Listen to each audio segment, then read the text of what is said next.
السلام علیکم ورحمۃ اللہ وبرکاتہ۔ الحمدللہ رب العالمین واشهد ان لا الہ الا اللہ وحدہ لا شریک لہ واشهد ان محمدا عبدہ ورسولہ صلوات اللہ وسلامہ علیہ وعلی آلہ وعلی اصحابہ ومن اہتدی بہدیہ واستنى بسنتہ الی یوم الدین وبعد۔ معزز بھائیوں، گزشتہ ہفتے اللہ رب العالمین کی ایک صفت محبت کے بارے میں ہماری گفتگو ہوئی تھی، اور اس کے تعلق سے قرآن کی کچھ آیتیں آپ کے سامنے پیش کی گئی تھی۔ آج بھی ہماری گفتگو کا درس کا موضوع وہی ہے، کیونکہ مصنف رحمۃ اللہ علیہ نے اس صفت کو ثابت کرنے کے لیے قرآن کی بہت ساری آیتیں پیش کی ہیں۔ چند آیتوں کی شرح، اس کی تفسیر گزشتہ درس میں آپ کے سامنے کی گئی تھی۔ آج بھی انشاءاللہ 2 آیتوں کی شرح یا اس کی تفسیر ہم آپ کے سامنے کریں گے، جن آیتوں سے یہ صفت اللہ رب العالمین کے لیے ثابت ہوتی ہے۔ ہمارا اور آپ کا عقیدہ اس کے تعلق سے کیا ہونا چاہیے، اس سے پہلے ہم بتا چکے ہیں، بار بار بتاتے ہیں کہ اس کے بارے میں ہمارا عقیدہ یہ ہونا چاہیے جو صحابہ کا، تابعین کا، تبع تابعین کا، ائمہ کرام کا عقیدہ تھا، اور ان کے نقش قدم پر چلنے والے علماء کا عقیدہ، کہ وہ تمام صفات جو قرآن اور صحیح حدیثوں کے اندر بیان کی گئی ہیں اللہ رب العالمین کے لیے، ان سب پر ہمارا ایمان ہونا چاہیے کہ صفت اللہ تعالیٰ کی ہے، لیکن کیفیت ہمیں نہیں معلوم ہے۔ اب محبت ہی کی صفت لے لیجئے، یہ محبت کی صفت بندوں کے درمیان بھی ہوتی ہے، جو بھی ذی روح مخلوق ہے ان کے درمیان یہ صفت پائی جاتی ہے۔ ہر ایک کے اندر محبت کا طریقہ اور انداز الگ ہوتا ہے۔ جانور بھی اپنے بچوں سے محبت کرتے ہیں، انسان بھی کرتے ہیں، لیکن جانور کی محبت کا انداز اور طریقہ الگ ہوتا ہے، اور ایک انسان کی محبت کا طریقہ الگ ہوتا ہے۔ یہ سب مخلوق ہیں، ان کے درمیان جب یہ فرق ہے تو اللہ رب العالمین جو خالق ہے سب کا معبود حقیقی ہے، لہذا اس کی جو صفت ہے اللہ کے شایان شان ہے۔ یہ کہہ کر کے کہ بھائی اگر ہم محبت کی صفت مانیں گے تو اللہ رب العالمین کے ساتھ تشبیہ لازم آتی ہے، بندے بھی محبت کرتے ہیں، گویا کہ ہم نے اللہ کو بندوں سے مشابہ کر دیا، یہ سب بے بنیاد بات ہے۔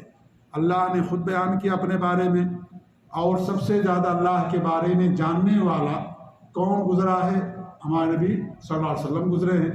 آپ نے اللہ رب العالمین کے بارے میں بتایا کہ اللہ تعالیٰ کی صفات ہیں، لہذا ان صفات کے بارے میں ہمارا عقیدہ یہی ہونا چاہیے کہ ہم ان صفات کو مانتے ہیں اللہ کے شایان شان، لیکن کیفیت کیسی ہے یہ ہمیں نہیں معلوم، اللہ بہتر جاننے والا ہے۔ تو آج بھی ہماری جو گفتگو ہوگی اسی موضوع سے متعلق ہوگی۔ اللہ فرماتا ہے ان اللہ یحب التوابین ویحب المتطہرین، یہ سورہ بقرہ کی آیت نمبر 222 کا آخری حصہ ہے۔ یہاں پر دیکھیں یحبو کا لفظ اللہ نے 2 بار استعمال کیا ہے۔ ان اللہ یحب التوابین، اللہ توبہ کرنے والوں سے محبت کرتا ہے، ان کو پسند کرتا ہے۔ وہ یحب المتطہرین، پاک و صاف رہنے والوں کو بھی اللہ تعالیٰ پسند کرتا ہے، ان سے محبت کرتا ہے۔ 2 مرتبہ یہ لفظ اللہ نے استعمال کیا یحبو کا، جس کے معنی ہوتے محبت کرنے کے، پسند کرنے کے۔ اور اللہ خود فرما رہا اپنے بارے میں، اور ہم کہیں کہ اللہ محبت نہیں کرتا ہے، اور یہاں محبت کا معنی یہ ہے کہ اللہ رب العالمین کو خیر کی توفیق دیتا ہے، یا اللہ تعالیٰ ان کے ساتھ احسان کرتا ہے، اللہ تعالیٰ ان کو ثواب دیتا ہے۔ ارے بھائی، ثواب دینا، احسان کرنا دیگر چیزوں سے ثابت ہے، وہ دیگر صفات ہیں جو اللہ کے لیے ثابت شدہ ہے، لہذا یہ صفت بھی ہمارے لیے ماننا ضروری ہے کہ اللہ تعالیٰ محبت کرتا ہے۔ کیسے کرتا ہے؟ یہ اللہ رب العالمین کے حوالے ہے، وہ کیفیت اللہ کے شایان شان ہے۔ اللہ فرماتا ہے ان اللہ یحب التوابین، اللہ توبہ کرنے والوں کو پسند کرتا ہے۔ توبہ 2 طرح کا ہوتا ہے، ایک توبہ جس کو توبۃ نصوح کہا جاتا ہے۔ اللہ رب العالمین نے ہمیں حکم دیا الذین آمنوا توبوا الی اللہ توبۃ نصوحا، اے ایمان والو تم اللہ رب العالمین کی طرف توبۃ نصوح کرو۔ توبۃ نصوح کیا ہے؟ بغیر گناہ کے توبہ کرنا، یہ توبۃ نصوح ہے۔ یہ تعریف یہ بھی کی گئی ہے کہ انسان سے بظاہر کوئی گناہ نہ ہو، ہر انسان سے غلطی ہو جاتی ہے، لیکن بظاہر انسان کو سمجھ میں نہ آئے کہ ہم سے کیا غلطی ہوئی، ہم سے کیا گناہ ہوا، لیکن پھر بھی توبہ کرتا ہے۔ انبیاء کرام توبہ کرتے تھے، ان سے گناہ نہیں سرزد ہوتا تھا، لیکن وہ بھی توبہ کرتے تھے، کیونکہ توبہ کے معنی ہوتے رجوع کرنے کے، اللہ کی طرف پلٹ کر کے آنے کو توبہ کہا جاتا ہے۔ تو انبیاء کرام توبہ کرتے تھے، گناہوں سے پاک و صاف رہتے تھے، لیکن پھر بھی توبہ کرتے تھے۔ اللہ کے نیک بندے جو گزرے ہیں، صالحین، چاہے موجود ہوں یا جو گزر چکے ہوں، وہ بھی توبہ کرتے تھے۔ تو بغیر گناہ کے توبہ کرنا، اللہ کے دربار میں آنا، اللہ تعالیٰ کی طرف رجوع کرنا، اس کو توبۃ نصوح کہا جاتا ہے۔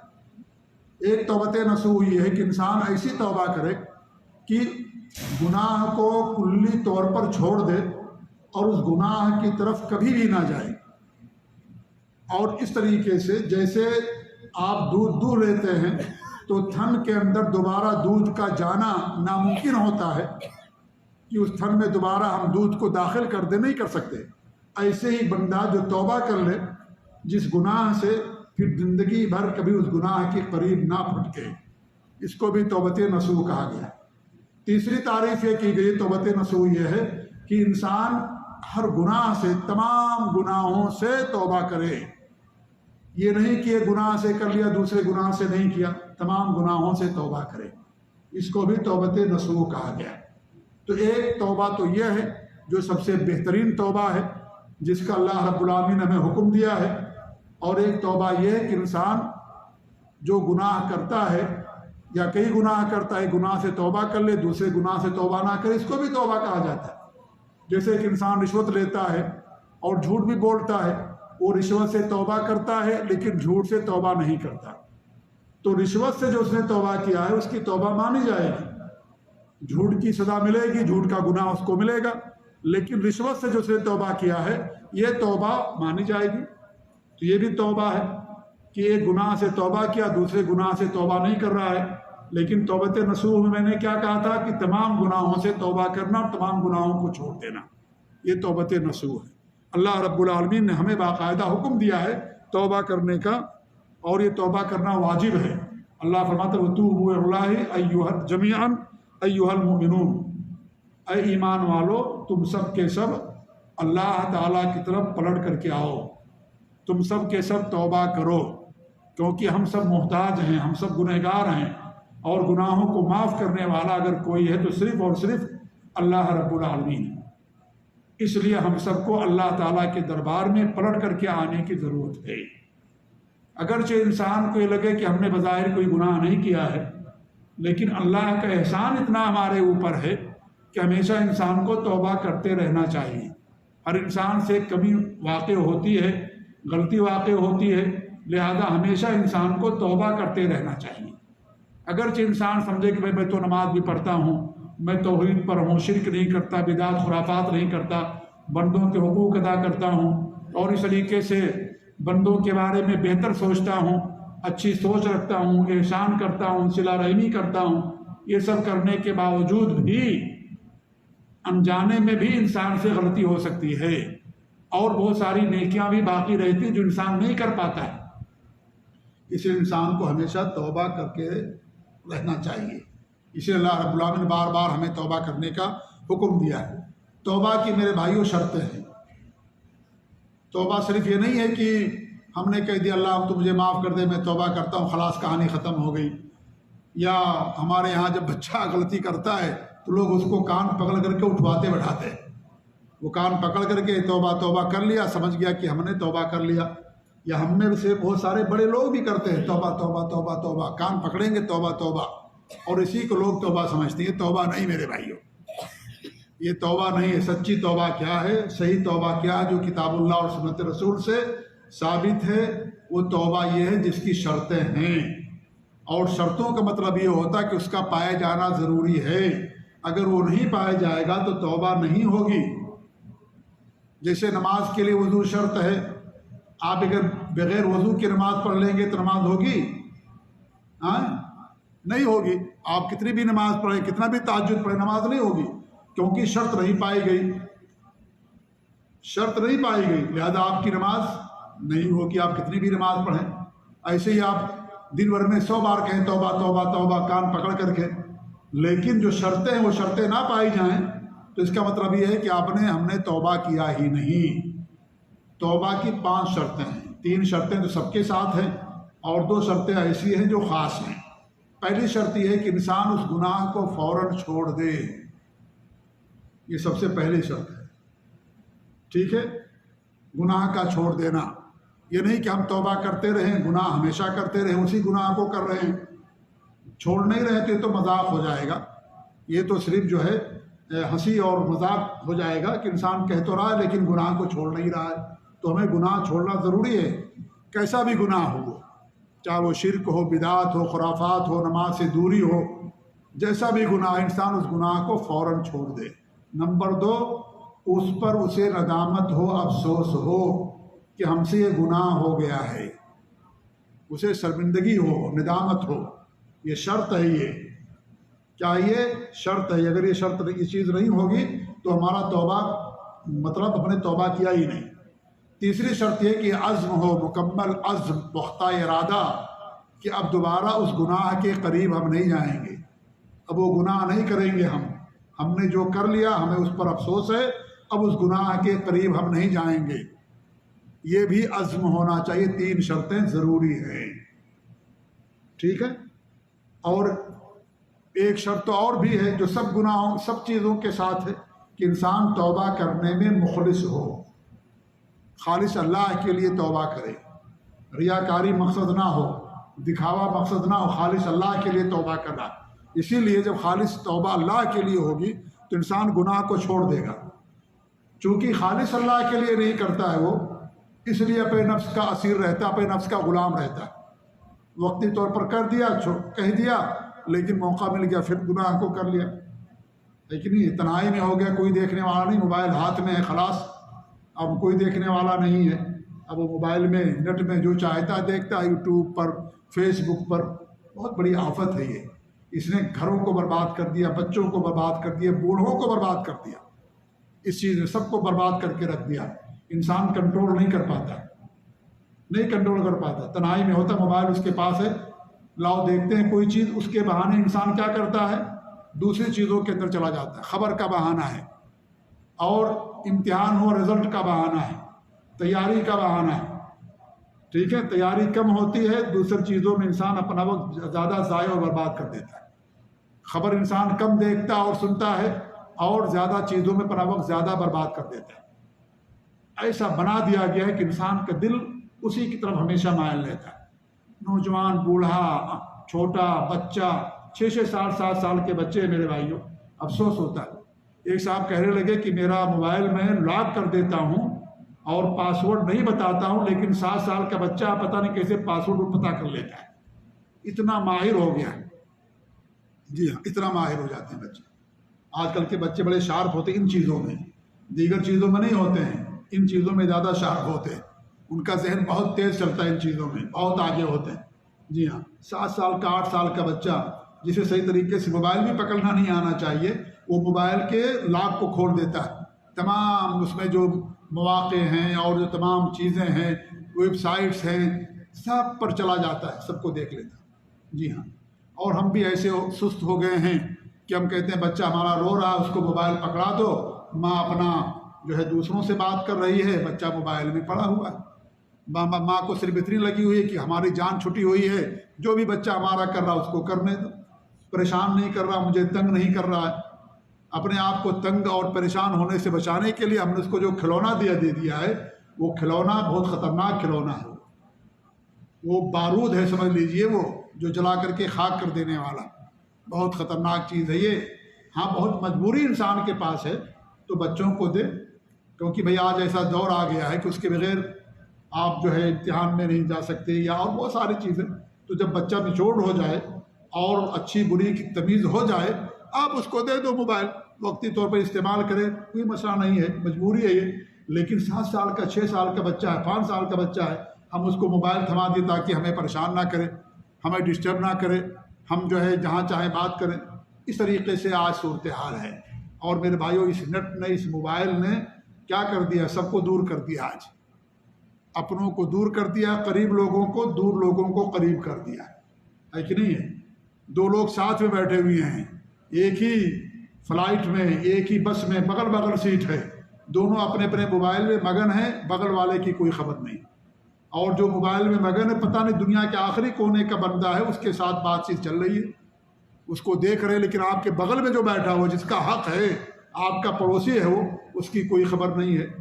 ایک ٹیبل پر بیٹھے ہوئے ہیں، ایک گھر کے اندر بیٹھے ہوئے ہیں، اولاد بیٹھی، بیوی بھی ہے، بچے بھی ہیں، سب اپنے اپنے موبائل میں مگن ہیں، کوئی کسی کو نہیں دیکھ رہا، کوئی کسی کی خبر نہیں لے رہا ہے۔ دور والوں کی بڑی خبر، بڑا احساس ہے، لیکن اپنے جو قریبی ہیں ساتھ میں بیٹھے ہوئے ان کا کوئی ہمیں احساس نہیں۔ اسی کا نام نیٹ ہے۔ ایک صاحب نے یہی تعریف کی نیٹ کی۔ نیٹ کا مطلب یہ جس نے دور کو قریب کر دیا، قریب کو دور کر دیا، اور حقیقت میں بڑی اچھی تعریف کی انہوں نے۔ یہ آج تعریف ہے نیٹ کی، موبائل کی ہی تعریف رہ گئی۔ تو آج یہی صورتحال ہماری ہے میرے بھائیوں۔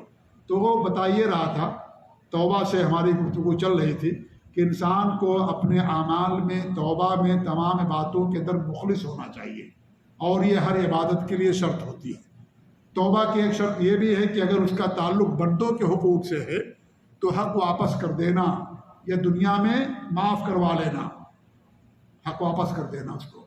بندوں سے تعلق اگر ہے، ہم نے کسی کا حق کھا لیا، کسی کو تنخواہ نہیں دی، کسی نے آپ کو قرضہ دیا، آپ نے قرضہ واپس نہیں کیا، کسی کی زمین پر ناجائز قبضہ کر لیا، دکان پر قبضہ کر لیا، بھائی کا حق نہیں دیا، بہن کو حق نہیں دیا، اور کسی کا حق نہیں دیا، جس کا حق ہے اس کو دنیا کے اندر یا تو واپس کر دیں، یا تو تلافی کر لیں اور معاف کروا لیں، اگر بندوں کے حقوق سے متعلق ہے تو، کیونکہ بندوں کے حقوق اللہ بھی نہیں معاف کرے گا، بندے ہی معاف کر سکتے ہیں اس کو، جس سے متعلق حق ہے وہ۔ تو حقوق العباد بھی بہت اہم حق ہے۔ حقوق اللہ معاف ہو سکتا ہے، اللہ معاف کر دے گا، لیکن حقوق اللہ میں ایک حق نہیں معاف ہوگا۔ کون سا حق ہے وہ؟ شرک نہیں معاف ہوگا۔ باقی دیگر حقوق اللہ معاف کر سکتا ہے، لیکن شرک اللہ تعالیٰ اس کو نہیں معاف کرے گا، کیونکہ اللہ رب العالمین نے صاف فرما دیا۔ باقی دیگر حقوق ہیں، اللہ تعالیٰ اس کو معاف کر سکتا ہے۔ آپ نے جھوٹ بول دیا، چوری کر لی، نماز میں کوتاہی ہو گئی، رشوت کھا لیا، اس کا مطلب یہ نہیں کہ ہم ان گناہوں کو معمولی سمجھیں کہ بھی اللہ تعالیٰ تو معاف ہی کر دے گا۔ اللہ کی مرضی، نہیں معاف کیا تو جہنم میں تو جانا ہی پڑے گا نا۔ جی ہاں، اللہ کی مرضی، کوئی اللہ پر زور زبردستی نہیں ہے کہ ہم کہیں اللہ تعالیٰ تجھے معاف کرنا ضروری نہیں۔ اللہ تعالیٰ کی مرضی، معاف کر دیا تو معاف کیا، اللہ کا فضل احسان، لہذا شرک اللہ معاف نہیں کرے گا۔ ٹھیک ہے، تو حقوق العباد اگر ہیں تو بندوں کا حق واپس کر دینا، لوٹا دینا۔ ٹھیک ہے، اور تیسری شرط یہ ہے کہ غرغرہ سے پانچویں غرغرہ سے پہلے توبہ کر لینا۔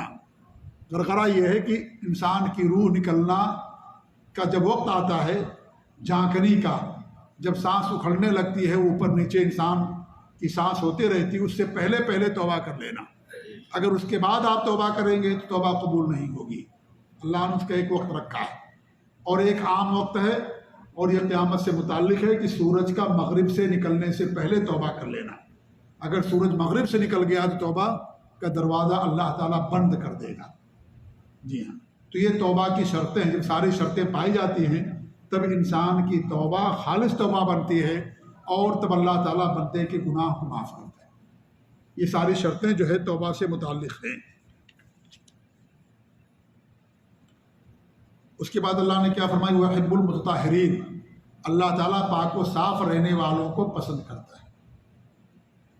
یہ متطہرین کس سے ہے؟ تطہر یا طہارت سے، اور اس کا مطلب یہ ہے کہ جو بھی گناہ ہیں، گندگیاں ہیں، ناپاکیاں ہیں، چاہے وہ حسی ہوں یا معنوی، ان سے بچ کر کے رہنا، ان سے اپنے آپ کو بچا کر کے رہنا، یا ان سے پاکی اور صفائی اختیار کرنا، اس کو طہارت کہا جاتا ہے۔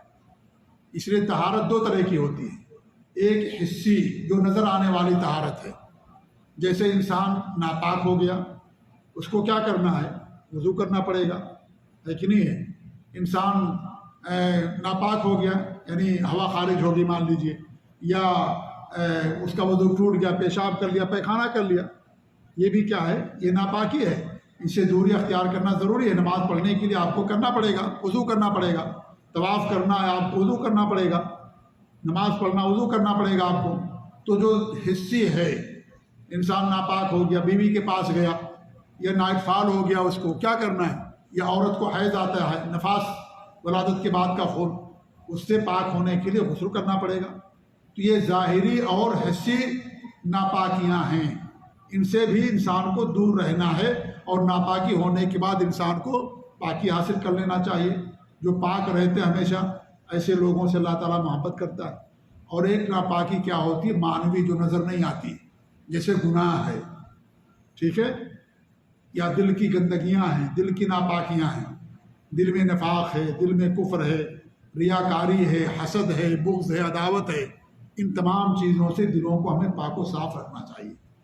تو اللہ رب العالمین ایسے لوگوں کو پسند کرتا ہے جو اس طرح کی چیزوں سے اپنے آپ کو جو ہے محفوظ رکھتے ہیں۔ اللہ کے رسول کی حدیث الطہور شطر الایمان، پاکی کیا ہے؟ آدھا ایمان ہے۔ پاکی، آپ کا دل پاک ہو، یا اس طریقے سے ناپاکی ہو جائے، آپ غسل کر لیں، وضو کر لیں اگر وضو کرنے کی ضرورت ہے، دل کے اندر کوئی حسد اور بغض ہے اس سے اپنے آپ کو پاک و صاف کر لیں، دل کو آئینے کے مانند بنا لیں، دل میں کسی کے خلاف کوئی بغض نہ ہو، حسد اور نفرت نہ ہو، تو یہ کیا ہے؟ اس سے بھی انسان کو پاک و صاف رہنا چاہیے۔ تو ہر طرح کے پاکی اختیار کرنے والوں کو اللہ تعالیٰ پسند کرتا ہے۔ لہذا اگر ہم چاہتے ہیں کہ اللہ تعالیٰ ہم کو پسند کرے، اللہ تعالیٰ ہم سے محبت کرے، تو ہم کو بھی پاک و صاف رہنا چاہیے۔ اپنے کپڑے کو صاف رکھیں، اپنے جسم کو صاف رکھیں، اپنے دل کو صاف رکھیں، پاک رکھیں، گناہوں سے دوری اختیار کریں، گناہوں سے پاک و صاف رہیں ہم، دل کے گناہ ہوں یا جسم کے گناہ ہوں، کسی بھی طرح کے گناہ ہوں، ان تمام گناہوں سے اپنے آپ کو پاک و صاف رکھیں۔ اور سب سے بڑا گناہ تو شرک ہے، شرک سے انسان پاک ہو تبھی حقیقت میں اس کو طہارت حاصل ہوگی، ورنہ دنیا کی ساری طہارتیں انسان کے پاس ہوں لیکن یہ طہارت نہ ہو کہ انسان اپنے آپ کو شرک سے محفوظ نہ رکھے، تو دنیا کی تمام طہارتوں کا کوئی فائدہ نہیں ہوگا۔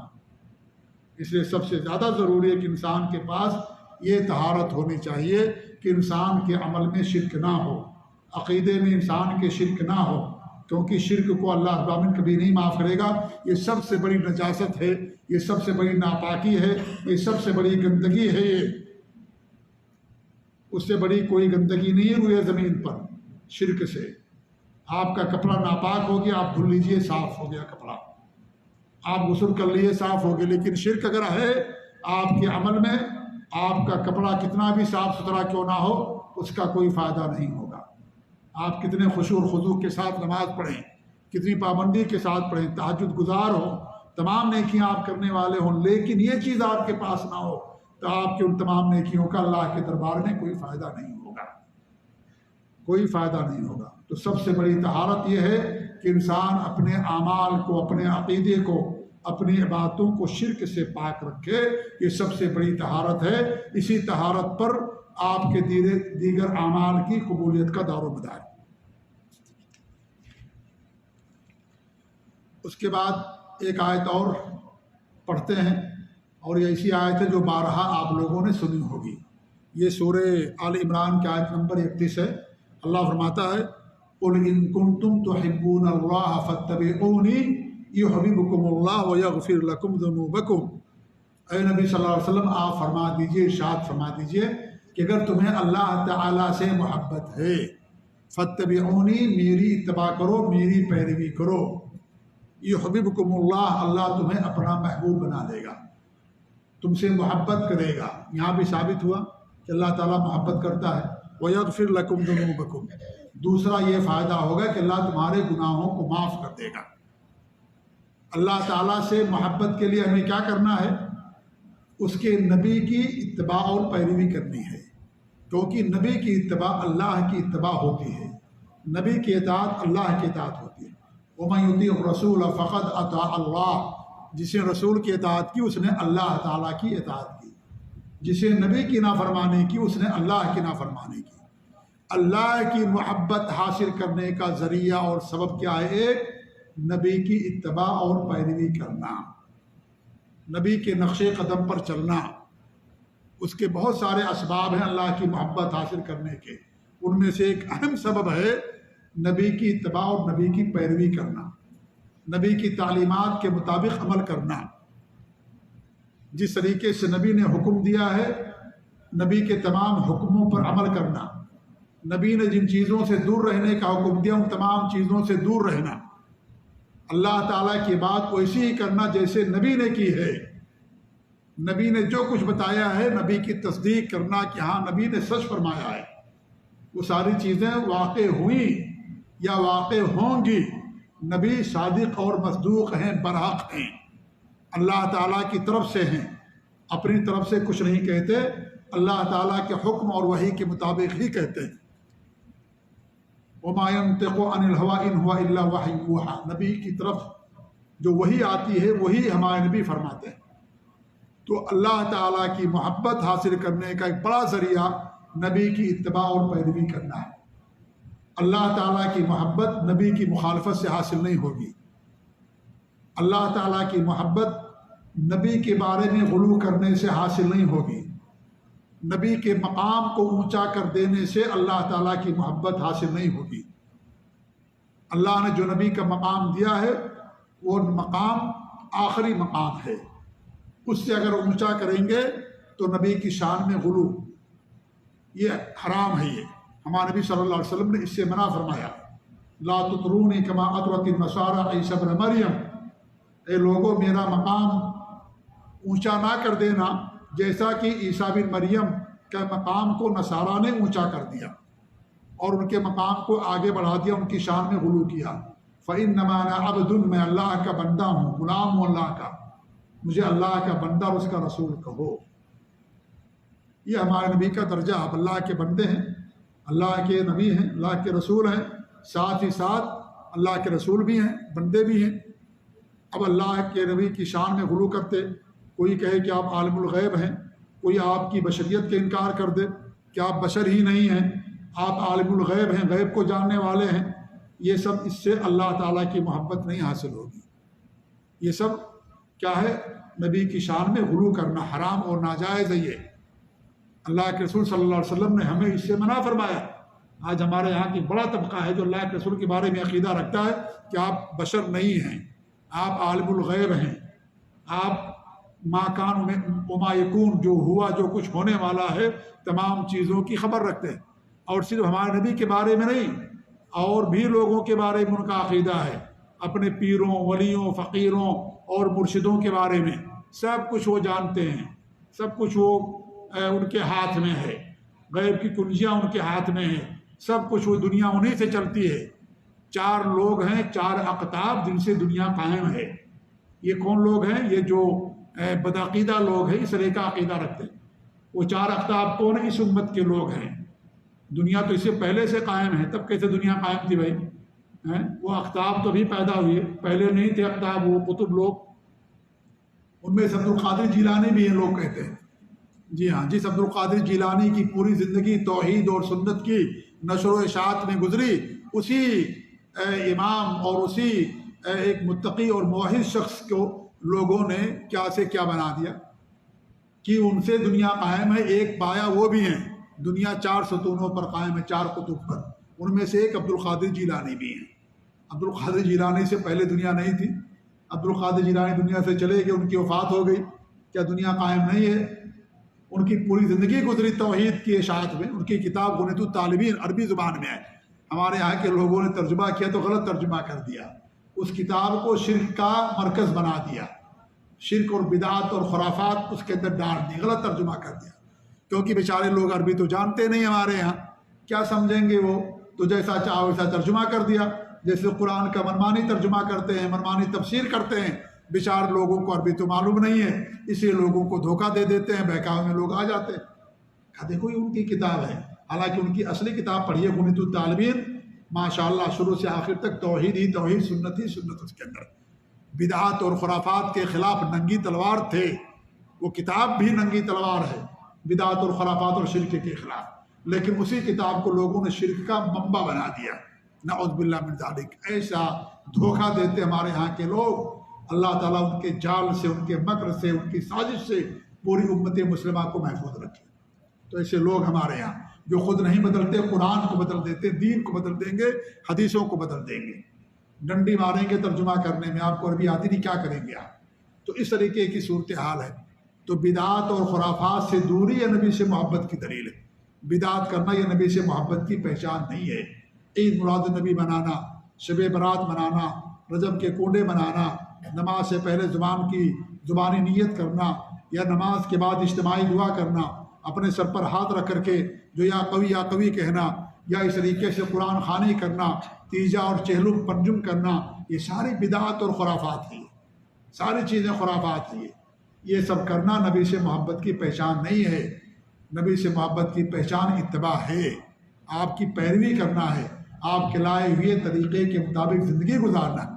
جیسے ہمارے نبی نماز پڑھی ویسی نماز پڑھنا، یہ آپ سے محبت کی دلیل ہے۔ ہمارے نبی نے جیسے روزہ رکھا ویسی روزہ رکھنا۔ اللہ کے رسول کیا فرماتے ہیں؟ صلو کما رأیتمونی وصلی، جیسے میں نماز پڑھتا ہوں ویسے تم کو نماز پڑھنا، جیسے میں نے ویسے وضو کیا ویسے تم کو وضو کرنا۔ یہ نہیں کہ بدعات خرافات لے کر کے آئے انسان۔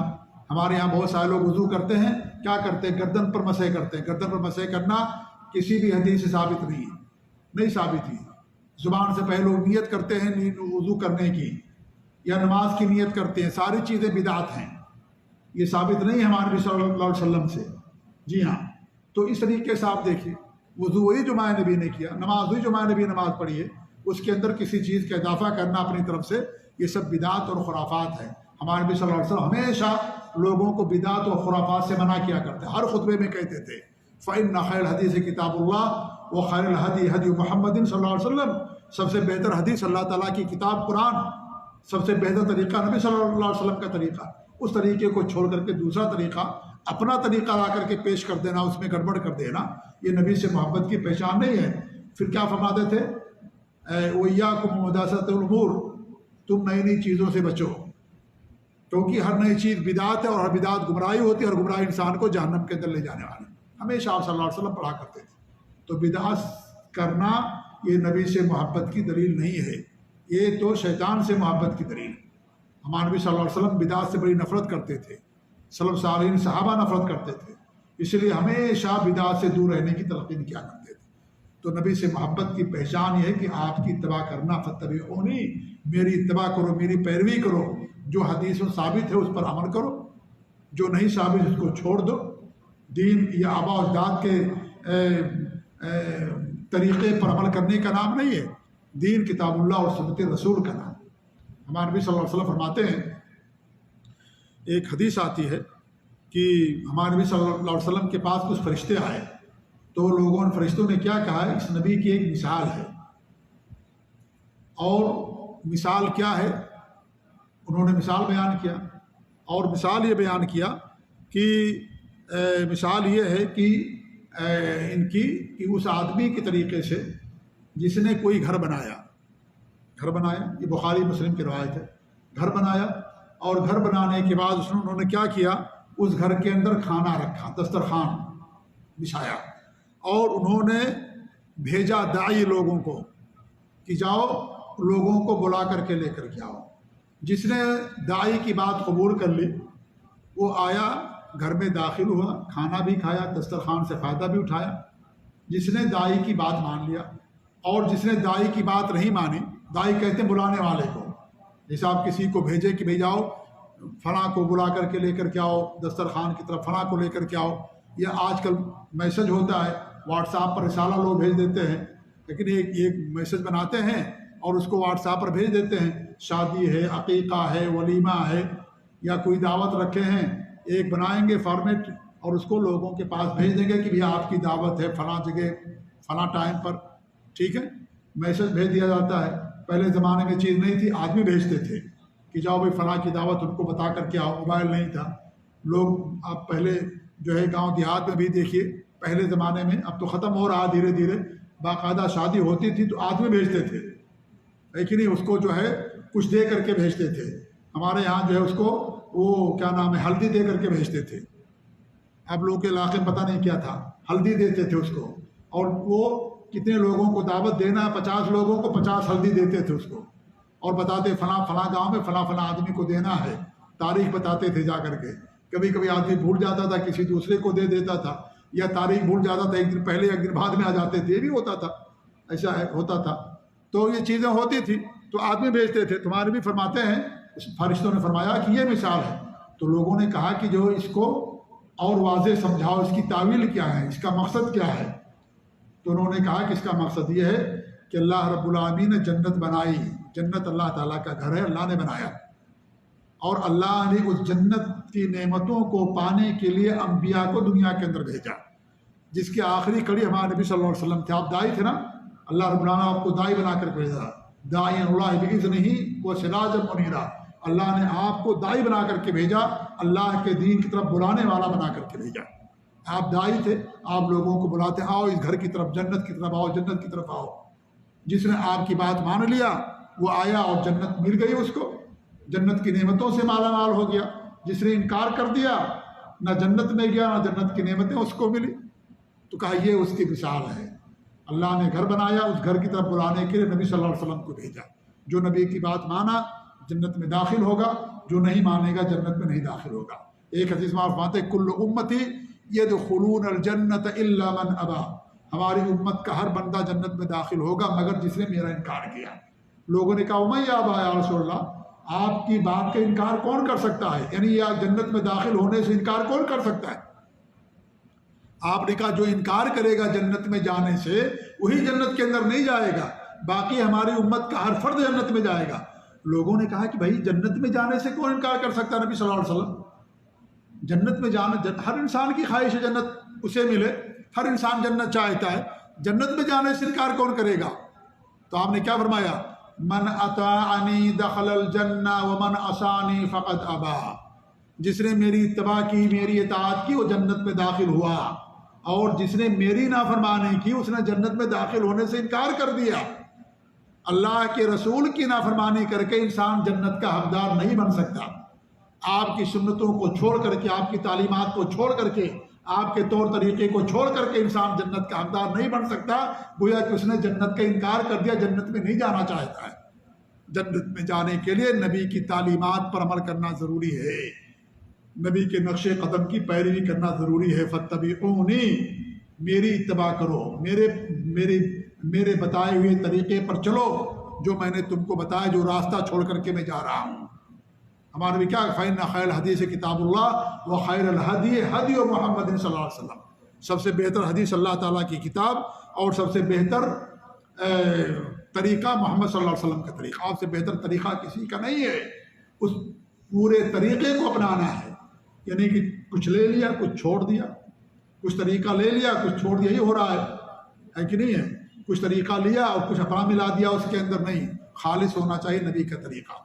اس میں ہمارا طریقہ اگر مل گیا تو خالص نہیں رہ گیا. جو خالص سنت کے مطابق عمل ہوگا اسی کو اللہ رب العالمین قبول فرمائے گا.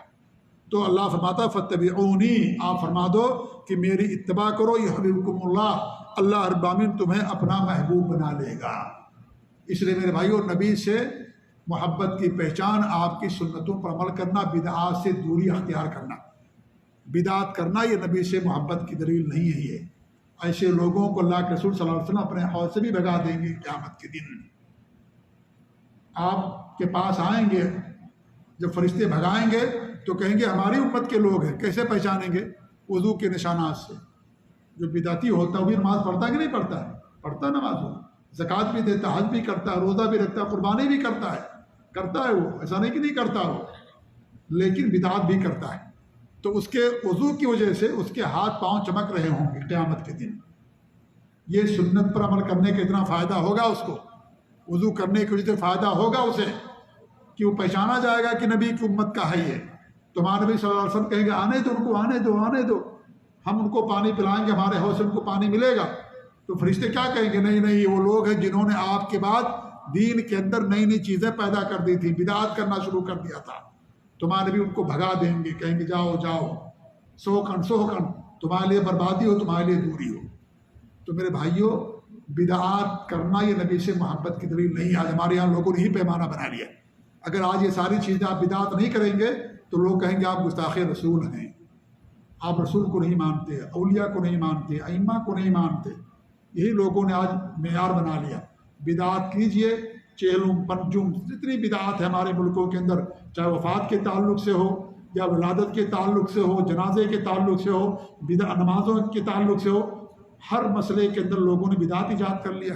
سنتیں کم نظر آتی، بدعات زیادہ نظر آتی. ہمارے یہاں سنتوں کا دائرہ لوگوں نے کم کر دیا، کم رہ گئی، بدعتیں بہت زیادہ تھوک کے حساب سے بدعتیں ملتی ہیں ہمارے یہاں، تو لوگ جو ہے ان بدعات کو کریں گے۔ ہاں، آپ سچے عاشق رسول، آپ سچے مسلمان اگر نہیں کریں گے تو آپ گستاخ رسول، آپ گستاخ اولیاء، نبی کو نہیں مانتے۔ اگر نبی کو مشکل کشا نہیں مانا، نبی کو عالم الغیب نہیں مانا، آپ گستاخ رسول ہو گئے۔ جو اللہ تعالیٰ کی صفات اور اختیارات ہیں وہ نبی کے بارے میں اگر مانیں گے تو آپ نبی کے سچے عاشق ہیں، نبی سے محبت کرنے والے ہیں۔ لیکن اگر ان چیزوں کو نہیں مانیں گے تو آپ سچے عاشق نہیں ہیں، آپ گستاخ ہیں نبی کے، نعوذ باللہ۔ یہ گستاخی ہمیں منظور ہے، لیکن یہ شرک اور کفر میں منظور نہیں ہے۔ یہ گستاخی صحابہ نے بھی کیا ہے۔ اگر یہ گستاخی ہے تو صحابہ اللہ کے رسول کو عالم الغیب نہیں مانتے تھے، صحابہ اللہ کے رسول کو مشکل کشا نہیں مانتے تھے، وہ مشکل کشا اللہ کو مانتے تھے، بس عالم الغیب اللہ کو مانتے تھے۔ اگر یہ گستاخی ہے تو یہ گستاخیاں ہمارے لیے مبارکباد ہیں۔ ہم ان گستاخیوں کو اپنی نجات کا ذریعہ سمجھتے ہیں۔ یہ تمہاری نظر میں گستاخی ہے، اصل میں یہی عقیدہ ہے، اصل یہی توحید ہے میرے بھائیوں۔ اس لیے یہ جو آیت ہے بڑی اہم ترین آیت ہے، ہمیں اللہ کے رسول کی اتباع کرنی، ان کی اتباع کے بغیر اللہ کی محبت حاصل نہیں ہو سکتی، بدعات کر کے اللہ کی محبت حاصل نہیں ہو سکتی۔